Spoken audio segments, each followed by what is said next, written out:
Miami Heat bench mob. The bench, however you want to call it. It's obviously essential to any team, especially if the starters aren't doing their job in games. How do the Miami Heat's bench stack up against other teams in the NBA? Let's look at the numbers. 43.4 the number of points that Miami's bench scores per game, which is currently 6th in the league behind the New York Knicks. Gulp.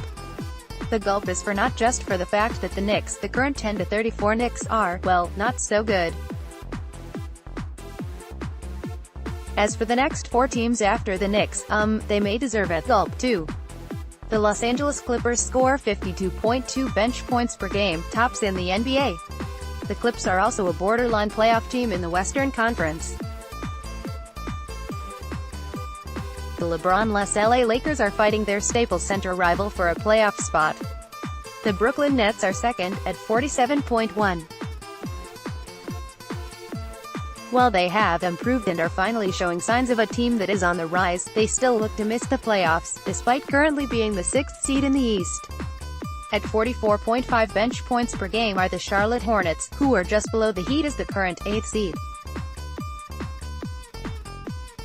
The 4th-ranked bench scoring team? The 9-37 Cleveland Cavaliers.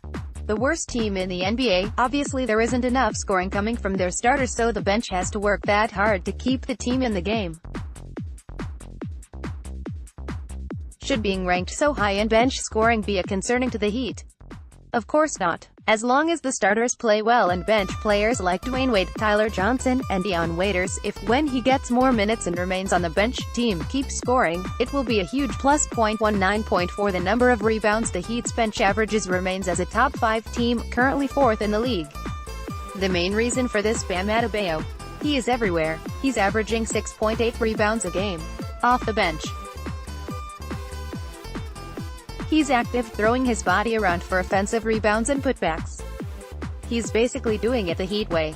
Yes, that's so cliché. If Hassan Whiteside wasn't with Heat, Bam would surely start. There's a reason why Bam is on the court and Whiteside remains on the bench at crunch time in the 4th quarter. It would hurt the bench if Bam was a starter, but would definitely help the Heat starters if he did start. 49.3 the efficiency percentage of the Heat is currently 49.3, making them the 3rd most efficient team in the league. How is efficiency calculated, you ask? Well, it is calculated like this: points, rebounds, assists, steals, blocks, field goals at. Field goals made, free throws at. Free throws made, turnovers. Got all that? It does a good job of showing which player or what team has had an efficient game.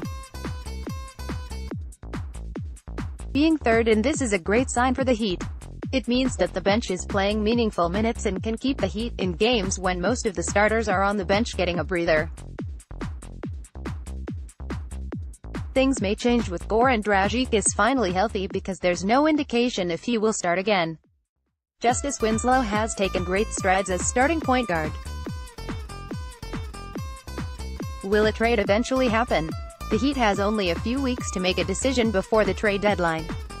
There's a good chance the way this current Heat team is structured won't make any noise in the playoffs, but with the few young pieces they have, they will at least be competitive. Being just competitive won't win you championships. Pat Riley isn't looking to just be competitive. He wants to win now. Even with potential trades coming, at least the Heat's bench is very promising.